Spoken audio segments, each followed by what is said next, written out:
जो उद्देश्य है दो देशों के बीच में शांति स्थापित करने का, क्या ये सच में हो पाएगी? जिन हिस्सों पे उसने हमला किया, उन पर कब्जा किया, वो उसे वापस लौटाने पड़ेंगे। दो देशों की बात नहीं है, ये उससे ज्यादा की बात है। पैलेस्टाइन ने तो बोला नहीं है, हमास ने तो बोला नहीं, हिजबुल्लाह ने तो बोला नहीं कि हमें रिकॉग्निशन दे दो, हम शांत बैठ जाएंगे। जो सबसे पहली कंडीशन ये है, जो इजराइल है, और इस कंडीशन को पूरा होने के लिए क्या होना चाहिए? और उससे भी पहले हमास हिजबुल्लाह केवल नाम है, आज वो कमजोर है। जैसे ही उसकी ताकत बढ़ेगी। नमस्कार दोस्तों, हमारा आज का वीडियो यूएन के उस डिसीजन के ऊपर है जिसमें कहा गया है कि 2 स्टेट सॉल्यूशन होना चाहिए।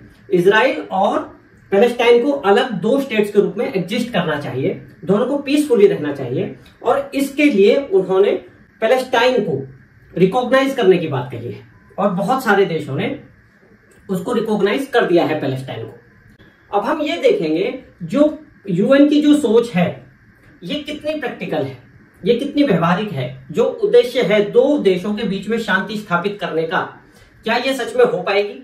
या फिर यूएन की जो सोच है वो मन घड़ंत है, उसका जो ग्राउंड रियलिटी से कोई मतलब नहीं है। हम शुरू करते हैं।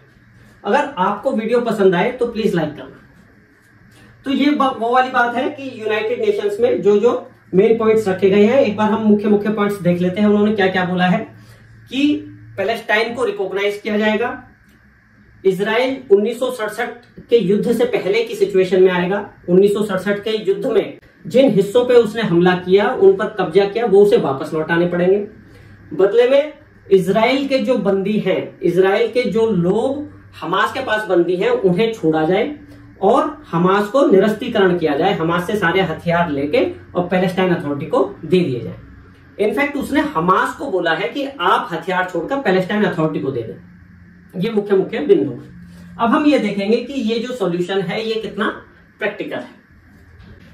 अब जो हम कह रहे थे, जो मुख्य उद्देश्य है वो ये है कि इजरायली और पैलेस्टीनियन शांति के साथ रहे। ठीक है। अब यहां पे एक बहुत महत्वपूर्ण बात है, ये दो देशों की बात नहीं है, ये उससे ज्यादा की बात है। ये एक यहूदी और एक मुसलमान के बीच की बात भी है। अगर दो देशों के बीच की बात होती तो शायद सॉल्व हो जाती, लेकिन ये दो विचारधाराओं की लड़ाई भी है। अब देखते हैं। तो पहला प्रश्न ये है कि इनके दिमाग में आया कैसे कि पैलेस्टाइन को रिकॉग्नाइज करना इस चीज का सॉल्यूशन होगा। इनसे बोला किसने? देखिए, जो पैलेस्टाइन है, पैलेस्टाइन ने तो बोला नहीं है, हमास ने तो बोला नहीं, हिजबुल्लाह ने तो बोला नहीं कि हमें रिकॉग्निशन दे दो, हम शांत बैठ जाएंगे। ना ही इजराइल ने बोला। इवन इजराइल ने तो इसे जो है अपना वोट भी नहीं दिया है इस प्रस्ताव को। तो उनसे किसी ने भी ये बात नहीं बोली है। यानी कि जो दो मुख्य जो ताकतें हैं जो लड़ाई कर रही हैं, उन्होंने उससे बोला ही नहीं। ये उनके मन का विचार है, अपने आप से उन्होंने रिकॉग्निशन देके, और अब ये सोच रहे हैं कि ये शांति स्थापित हो जाएगी इस तरीके से। अब हम बात करते हैं कि जो ये प्लान है ये कैसे पूरा हो पाएगा। जो सबसे पहली कंडीशन ये है, जो इजराइल है वो सिक्योर महसूस करे, इस तरीके का तंत्र बनाया जाए कि उस पर अगला हमला ना हो सके, और उसको ये गारंटी अपने आप से महसूस हो कि हाँ अब उस पर हमला नहीं होगा। तो यह है सबसे मुख्य कंडीशन। और इस कंडीशन को पूरा होने के लिए क्या होना चाहिए? जो टेररिस्ट ग्रुप है, हिजबुल्लाह है, हमास है, उन्हें डिसआर्मामेंट करना पड़ेगा, उनके हथियार उनसे छीनने पड़ेंगे। और उससे भी पहले हमास हिजबुल्लाह केवल नाम है, हमास नहीं होगा तो कोई और होगा। बात विचारों की है, बात को एग्जिस्टेंस के भाव की है। तो वहां की जो जनता है पैलेस्टाइन की, जब तक उनको समझ में नहीं आएगा कि हमें को एग्जिस्ट करना है, हमें साथ में रहना है और इसके अलावा कोई सॉल्यूशन नहीं है, तब तक इस तरीके के समाधान कुछ काम नहीं आएंगे। अब देखिए, जो इंटेंशन है पैलेस्टाइन की, जब तक वो चेंज नहीं होगी, जब तक वो विचारधारा चेंज नहीं होगी, आज वो कमजोर है इसलिए प्रेशर में है। जैसे ही उसकी ताकत बढ़ेगी वो फिर से हमला करेगा। कहने का मतलब ये है कि रिकॉग्निशन देने से कुछ नहीं होने वाला, जब तक पब्लिक के अंदर काम ना किया जाए, उनकी विचारधारा को बदलने के लिए, उनकी विचार को पॉजिटिव डायरेक्शन में चेंज करने के लिए जब तक काम नहीं होगा, ये चीजें काम नहीं कर पाएंगी।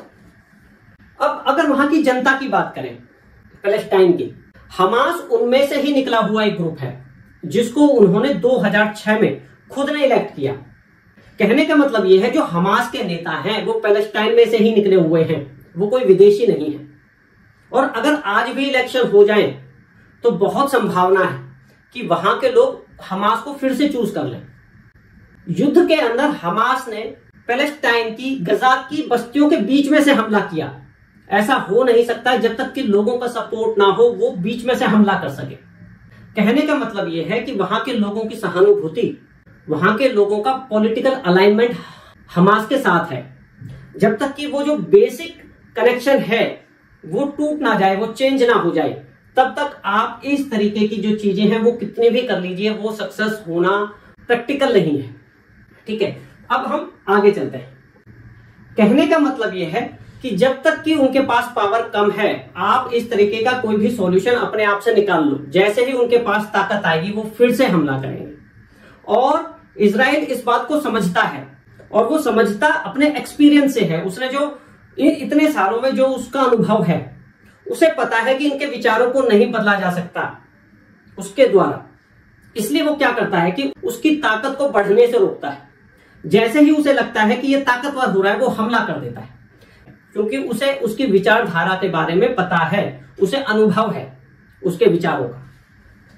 अब हम उन लोगों की बात करते हैं, उस बुद्धिजीवी वर्ग की बात करते हैं, चाहे वो थोड़ा ही हो, पर वो इस चीज को पैलेस्टाइन की जीत के रूप में दिखा रहा है। वो ऐसे शो कर रहा है जैसे कि ये जो हमला हुआ, ये जो हमास कर रहा है, इसकी वजह से उसे रिवार्ड मिला और उसे ये जीत मिली है। अब हम बात करते हैं प्रैक्टिकल चीजों की जो सच में पैलेस्टाइन को मिला है। अगर हम 1947 की बात करें, जब पैलेस्टाइन का विभाजन हुआ था बिटवीन यहूदीज और अरब कंट्रीज, तो मुसलमानों को 45% एरिया दिया गया था और यहूदियों के लिए 55% था। उस 45% के ऊपर ही ये सारी लड़ाई हुई कि हम कम एरिया क्यों लें, चाहे वजह कुछ भी हो, उसके ऊपर ये बहाना देकर इजराइल पे हमला किया गया। उस समय जो मिलने वाला एरिया था वो 11,500 स्क्वायर किलोमीटर था पैलेस्टाइन को, और अब क्या मिल रहा है इस वाले कॉन्ट्रैक्ट में या इस वाली स्कीम में, उसको वेस्ट बैंक मिल रहा है और गजा स्ट्रिप मिल रही है। गजा का एरिया तो कुछ भी नहीं है, कुल 365 स्क्वायर किलोमीटर है, और वेस्ट बैंक का जो एरिया है वो 5600 किलोमीटर स्क्वायर है। यानी कि टोटल कुल मिला के लगभग 5700 स्क्वायर किलोमीटर हुआ। अगर हम टोटल एरिया की बात करें, जो 1947 में पैलेस्टाइन का जो टोटल एरिया था उसका केवल 22% है। पहले 45% मिल रहा था और अब 22%। रिकॉग्निशन उस टाइम में मिल ही रहा था पैलेस्टाइन को, जिसको अब ये जीत के रूप में दिखा रहे हैं। तो कहने का मतलब ये है, ये एक बहुत बड़ी हार है, एक बहुत बड़ी जो है गलती है। अब उस गलती को छुपाने के लिए, उस गलती को ढकने के लिए इसे जीत की तरह प्रदर्शित किया जा रहा है। अब एक बात यह है कि अभी हमला हुआ, अभी जो है दोनों के बीच में फाइट हुई और अभी से रिकॉग्निशन उसे मिल गया। कहने का मतलब यह है कि ये इस तरीके से लिया जा रहा है कि जैसे हमास की जीत हो गई हो। तो एक बहुत बड़ी पॉसिबिलिटी ये है कि उनको गलतफहमी हो या फिर वो मिस इंटरप्रेट कर पाए, कि जनता को ये दिखाएं कि हमारी वजह से आपको मान्यता मिल गई है, अदरवाइज ये मान्यता भी आपको ना मिलती। तो इससे जो संदेश जा रहा है वो बहुत गलत संदेश जा रहा है कि हिंसा की वजह से, जो हमने हमला किया इजराइल के ऊपर, उसकी वजह से ये रिवार्ड मिला है, जो कि आगे जाकर बहुत नुकसानदायक होगा।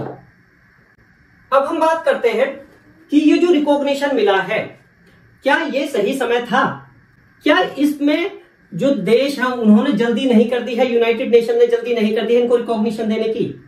देखिए, स्टेप क्या होना चाहिए था। पहले जो है वहां पे शांति बहाल की जानी चाहिए थी, रिस्टोरेशन का काम होना चाहिए था, बस्तियों को बसाने का काम, हॉस्पिटल्स के काम, वो चीज होने चाहिए थे, और साथ में डिजार्मामेंट का काम होना चाहिए था, यानी कि जो टेररिस्ट ग्रुप हैं उनसे हथियार छीनने का काम होना चाहिए था। ये काम दोनों साथ साथ होते। फिर जो लोग हैं वहां के, जो वहीं के जो रहने वाले हैं पैलेस्टाइन के, उनमें को एग्जिस्टेंस की भावना डेवलप करनी चाहिए थी। उन्हें ये फील होना चाहिए था कि हमारे पास यही एक विकल्प है शांति का, और हमारे पास कोई विकल्प है ही नहीं। उसके बाद ये रिकॉग्निशन दिया जाना चाहिए था एज अ रिवार्ड, यानी कि उनको ये महसूस होना चाहिए था कि को एग्जिस्टेंस में क्या फायदा है। अभी आपने इसको रिकॉग्निशन को देकर गलत मैसेज ये दिया, उन्हें ये लगेगा कि ये हिंसा की वजह से, वायलेंस की वजह से हुआ है। जबकि ये वहां पे पीस रिस्टोर करने के बाद दी जानी चाहिए थी एज अ रिवार्ड। तो ये जो है इसका जो मैसेज है वो गलत जा रहा है टेररिस्ट लोगों में, पैलेस्टाइन की जनता में। तो अब क्या हुआ, अगर इन्होंने जब ये शुरू में ही दे दी है मान्यता, तो अब इनकी बार्गेनिंग पावर खत्म हो गई है। इसको एज अ बार्गेन पावर इनको यूज करना चाहिए था मान्यता देने को। अब इन्होंने वो शुरू में ही अपना कार्ड खेल दिया है रिकॉग्निशन देने का। इनकी मूल भावना है कि हम पहले रिकॉग्निशन देते हैं, फिर उससे हमें लोगों में जो है विश्वास स्थापित करने का मौका मिलेगा, हमें बहाना मिलेगा इस बात को कहने का, देखो हम आपका भला करना चाह रहे हैं, तो वो हमारी बात मानेंगे। जबकि है उल्टा, इसको as a bargain tool use करना चाहिए था। अब हम बात करते हैं कि जो पैलेस्टाइन और इसके बीच में, इजराइल के बीच में जो यूएन ने जो संधि कराने की कोशिश की है, इससे इजराइल को क्या मिला है। देखिए पैलेस्टाइन को तो बहुत मिला है। पैलेस्टाइन, अभी तो पैलेस्टाइन के पास कुछ भी नहीं था, तो उसे एक तो रिकॉग्निशन मिली, दूसरा उसे जो है जो ईस्ट जेरूसलम है वो राजधानी के रूप में मिल रही है, तीसरा जो 1967 से पहले की जो पोजीशन थी इजराइल की वो ही बहाल करने की बात की गई है। यानी कि पैलेस्टाइन को अभी जो उसके पास कुछ भी नहीं था उसे दिया जा रहा है। अब हम बात करते हैं कि इजराइल को क्या मिला है।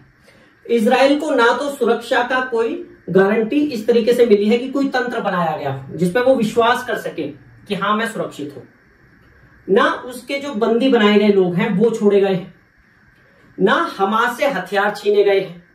तो इजराइल को क्या मिला है, अगर देखा जाए तो इजराइल को यहां पर कुछ भी नहीं मिला है। इजराइल ने 1967 के जो अपने एरिया हैं जो उसमें लड़के जीते वो भी उसे छोड़ने पड़ रहे हैं। और इसका जो सबसे बड़ा जो एक्शन, जो इसका सबसे बड़ा परिणाम होगा इस संधि का, संधि भी नहीं कहूंगा मैं इसे, जो इनका खुद का प्लान है यूएन का, उससे इजराइल पर प्रेशर बनेगा। देखिए हमास ने अपने हथियार नहीं छोड़े हैं, है ना, हिजबुल्लाह ने अपने हथियार नहीं छोड़े हैं, इसको लेकिन 1967 से पहले की पोजीशन पर जाना पड़ेगा इजराइल को। यानी कि ये जो सारा काम हो रहा है ये इजराइल पर प्रेशर बनाने के लिए काम हो रहा है। हमास पर कितना फर्क पड़ेगा नहीं पड़ेगा वो बाद की बात है, और लगता नहीं है कि उस पर फर्क पड़ेगा, क्योंकि उसने ऐसी कोई एश्योरिटी, ऐसी कोई गारंटी नहीं दी है, ना उसने कोई डिमांड की है।